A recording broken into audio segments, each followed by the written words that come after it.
मग मी त्या लग्नात काय नाचायला येऊ? नाचायला मी आहे ना सर, मी नाचेन. पण तुम्ही कौशिकी खांडेकरला संपवलं तर. ए छोटा खांडेकर, काय म्हणायचं काय तुला? सर, जशी कौशिकी खांडेकर तुमची शत्रू आहे तशी ती माझीही शत्रू आहे. त्या केदारला आमच्या घरामध्ये तिनेच आणलं. माझ्या हक्काचं जे काही होतं ते सगळं केदारला दिलं. मी माझ्याच कंपनीत माझे हक्क मिळवण्यासाठी इंटर्न म्हणून कामाला लागलोय सर. घराचे, प्रॉपर्टीचे सगळे हक्क तिच्याकडे आहेत. काही हवं असलं तरी फक्त आणि फक्त कौशिकीकडे मागावं लागतं. हा कौशिकी नावाचा काटा मला माझ्या वाटेतून बाजूला काढायचा आहे सर. तू तर तिला सहज मारू शकतोस. मग शुभ मुहूर्त वगैरे काय नाटक कशासाठी? हे लग्न थांबवण्यासाठी. का? पर्सनल मॅटर आहे सर, नंतर सांगेन.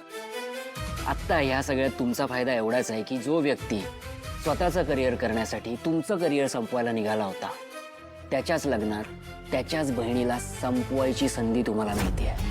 म्हणजे आधी एक प्रयत्न फेल गेला होता. लग्न तिकडे उषा रिसॉर्टला आहे, मुंबईच्या बाहेर. मोजकीच लोक असतील, फार सिक्युरिटी पण नसेल.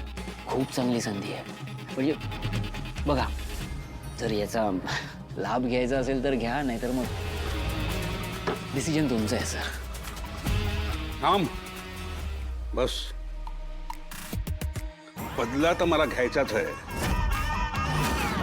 कारण तुमचं हे MNN सतत माझ्या वाटेत आडवं येत आहे. सतत म्हणजे मला कळलं नाही सर.